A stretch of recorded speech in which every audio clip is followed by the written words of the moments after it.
کل رات سے جو گل پلازا میں حادثہ ہوا ہے، یقیناً یہ کراچی کے دل کے اندر یہ مارکیٹ موجود ہے، اور اس مارکیٹ کی ایک خوبصورتی یہ ہے کہ اس میں تمام زبان بولنے والے تمام قومیتوں کے لوگ یہاں کام کرتے تھے۔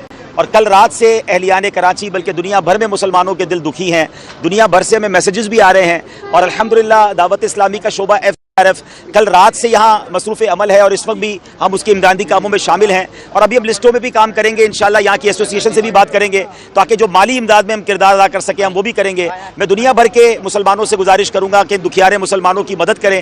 یہ ایک ایسا حادثہ ہے جو ہم سب کو یہ بھی احساس دلاتا ہے کہ ایک رات میں یا چند گھنٹوں میں بندہ کس طرح سب کچھ کھو سکتا ہے۔ ہمیں اپنے مال پر اپنے اسباب پر اترانا نہیں چاہیے، بلکہ اللہ سے یہ دعا کرنی چاہیے کہ اللہ ہمیں زوال نعمت سے بچائے۔ یہاں ہمیں یہ بھی سیکھنے کو مل رہا ہے کہ حفاظتی انتظامات کیسے ہونے چاہیے ہماری مارکیٹوں میں، ہمارے دکانوں میں، ہمارے گھروں میں۔ اللہ نہ کرے آگ لگ جائے تو ہمیں جو دنیا بھر کے سٹینڈرڈز ہیں اس کے مطابق ہمیں اپنے حفاظتی انتظامات کو کرنا چاہیے۔ یقیناً حکومتوں کا بھی کام ہے، اور ہمیں بھی اپنے اندر بھی اویئرنیس پیدا کرنی ہے کہ ہم بھی اپنی حفاظت کا انتظام کریں۔ اس وقت ظاہر ہے کہ ہم سب کا کام یہ ہونا چاہیے کہ جو لوگ اندر پھنسے ہیں وہ خیر سے باہر آ جائیں، ہم تعاون کریں لوگوں کے ساتھ، پوری دنیا کے مسلمان دعا کریں۔ میرا رب وہ ہے جو چاہے تو حضرت ابراہیم علیہ السلام ایک بہت بڑی آگ میں جا کر بھی سلامت باہر نکل سکتے ہیں۔ ہم اسی رب کریم سے، رب ابراہیم سے دعا کرتے ہیں کہ اللہ کریم اس آگ میں پھنسے ہوئے جو مسلمان اندر موجود ہیں وہ خیر سے باہر آ جائیں، وہ خیر سے اپنے گھر والوں سے ملیں۔ ہم اللہ سے یہ بھی دعا کرتے ہیں کہ جن کا نقصان ہوا رب کریم ان کو بہترین نعم البدل عطا فرمائے۔ بتایا جاتا ہے 1200 دکانیں اور 7000 کے قریب لوگ یہاں جاب کرتے تھے، کام کرتے تھے۔ اب ہم سب کی ذمہ داری ہے، حکومت نے بھی یہ کرنا چاہیے، اور ہم بھی مل کر انشاءاللہ کوشش کریں گے کہ اپنے دکھیارے مسلمانوں کی غیب سے مدد کریں۔ اللہ آپ سب میڈیا والوں کو بھی سلامت رکھے، اور یہ ہم سب دعا کرتے ہیں کہ خیر سے یہ آپریشن کمپلیٹ ہو اور جو لوگ اندر ہیں وہ خیر سے باہر۔ میرے بیچ میں پیارے اسلامی بھائیوں، آپ کی تیاری کیسی چل رہی ہے؟ آپ سوچ رہے ہوں گے کس بات کی تیاری؟ جی ہاں، شعبان المعظم کی تیاری، وہ مبارک مہینہ جس کے لیے صحابہ کرام علیہ رضوان تیاری کیا کرتے۔ کیسی تیاری کرتے؟ آئیے بتاتا ہوں۔ حضرت سیدنا انس بن مالک رضی اللہ تعالیٰ عنہ فرماتے ہیں، ماہ شعبان کا چاند نظر آتے ہی صحابہ کرام علیہ رضوان تلاوت قرآن پاک کی طرف خوب متوجہ ہو جاتے، اپنے اموال کی زکات نکالتے تاکہ غربا اور مساکین مسلمان ماہ رمضان میں روزوں کی تیاری کر سکیں۔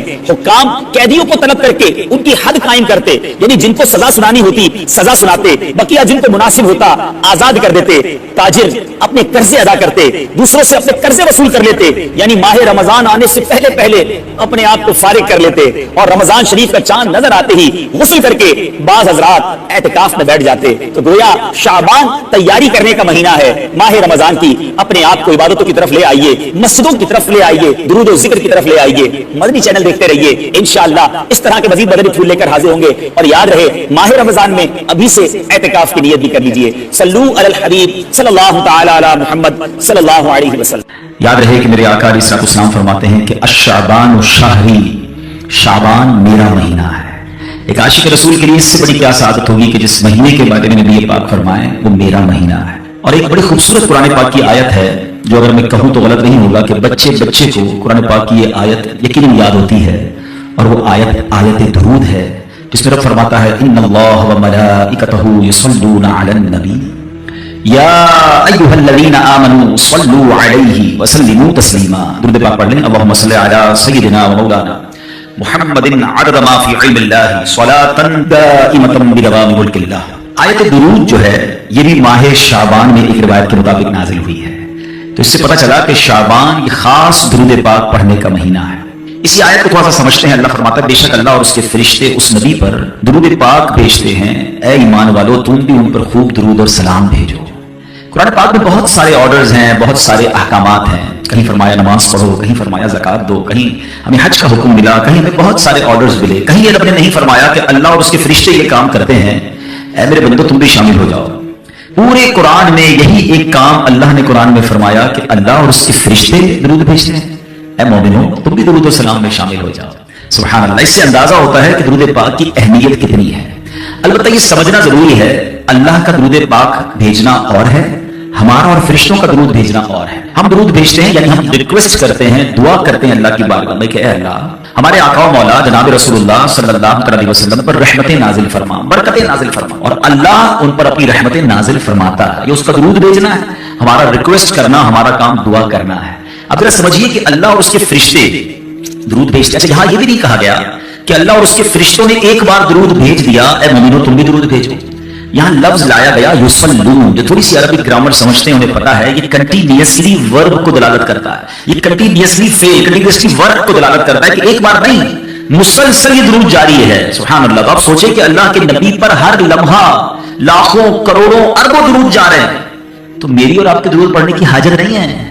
یہ تو ہم پر مہربانی کی گئی ہے. ہماری ملنی میں ایک جملہ کہا جاتا ہے کہ یار کوئی غریب آدمی آ جائے تو اس کو کھٹا دیا کرو، اس سے سودا لے لیا کرو تاکہ اس کا کام بھی بن جائے. تو ایکچولی مجھے اور آپ کو چانس دیا گیا ہے کہ درود پڑھ کر اپنی قسمت جگا لو، اپنے بھاگ جگا لو، اپنے نامہ اعمال میں نیکیاں لکھوا لو. تو ہمیں چاہیے کہ کثرت سے درود پاک پڑھتے رہا کریں.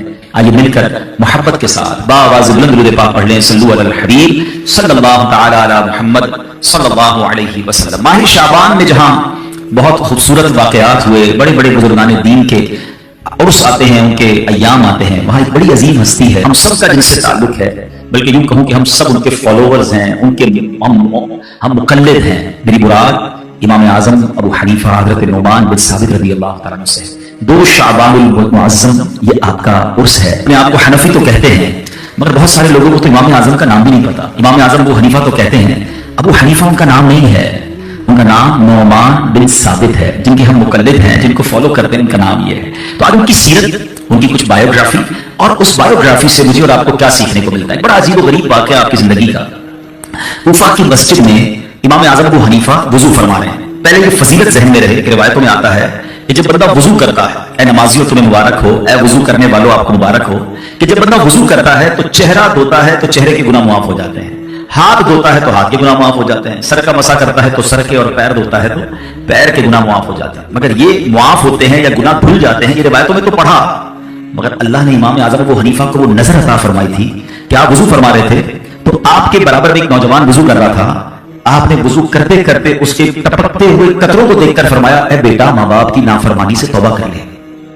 شوقت، یعنی وہ سمجھ گیا کہ امام اعظم پہچان گئے. اس نے کہا جی حضور میں نے توبہ کی. اب آپ نے دوسرے شخص سے کہا جو وضو کر رہا تھا، میرے بھائی بدکاری سے توبہ کر لے. وہ بھی حیران ہو گیا، کہتا حضور میں نے توبہ کی. ایک شخص سے وضو کی قطرے ٹپک رہے تھے، آپ نے کہا بھائی شراب نوشی سے، گانے باجے سے توبہ کر لے. اگین وہ حیران تو ہو گیا لیکن پھر اس نے توبہ کی. اب جب یہ واقعہ ہوا تو امام اعظم ابو حنیفہ نے، یعنی یہاں یہ پتہ چل رہا ہے کہ اللہ پاک نے اپنے بندوں کو کیسی بصیرت اور کیسی نظر عطا فرمائی. مگر امام اعظم ابو حنیفہ کا کمال دیکھیں کہ آپ نے اللہ کی بارگاہ میں دعا کی کہ اللہ یہ کمال یہ مجھ سے واپس لے لے، کیونکہ اس نظر کی وجہ سے، اس بصیرت کی وجہ سے مجھے لوگوں کے عیب پتہ چل رہے ہیں. میرے برابر پر بندہ وضو کرتا ہے، مجھے پتہ چل جاتا ہے اس کا کون سا گناہ دھل رہا ہے، اور مجھے معلوم ہو جاتا ہے اس کا عیب کیا ہے. اللہ میں لوگوں کے عیب نہیں دیکھنا چاہتا، مجھ سے یہ کمال واپس لے لے. سبحان اللہ. اور ایسا ہی ہوا، آپ کی دعا قبول ہو گئی اور پھر آپ کو لوگوں کے عیب نظر آنا بند ہو گئے. آپ اس سے 2 باتوں پر اندازہ کیجیے کہ ایک تو اللہ پاک نے کمال کیسا دیا تھا، ان کی نظر کیسی تھی، وہ دیکھ لیتے تھے جو ہم نہیں دیکھ سکتے. مگر سوچ کیسی تھی کہ ہمیں لوگوں کے عیب نہیں دیکھنے. اب یہاں ہم سب کے لیے سبق ہے. ہمارے یہاں تو معاملہ ہی الٹا ہے. ہمارے یہاں بہت سارے لوگ تو دوربین لگا کے بیٹھے ہیں کہ عیب پتہ چل جائے، کرتا کیا ہے، اٹھتا کب ہے، سوتا کب ہے، جاتا کہاں ہے، کاروبار کیا کرتا ہے. بھائی نئی گاڑی لے لی، چیک تو کرو پیچھے کدھر سے پیسے آ رہے ہیں. نیا گھر فلاں سوسائٹی میں، ابھی تو گھر چھوٹا تھا اتنا بڑا کیسے ہو گیا. ٹینشن شروع ہو جاتی ہے. یعنی تلاش میں رہتے ہیں کسی کی ترقی کیسے ہوئی، کوئی آگے کیسے بڑھ گیا، کسی کو عروج کیسے ملا. اور اگر پتہ چل جائے، دیکھیں انسانوں کی بستی میں رہتے ہیں، میں اور آپ سارے انسان ہیں، فرشتہ تو کوئی نہیں ہے نا. تو انسان تو ہوتا ہی، الانسان مرکب من الخطاء والنسیان. What is the definition of human being? پہلے یہ سمجھ لیجیے، انسان کی ڈیفینیشن ہی ہے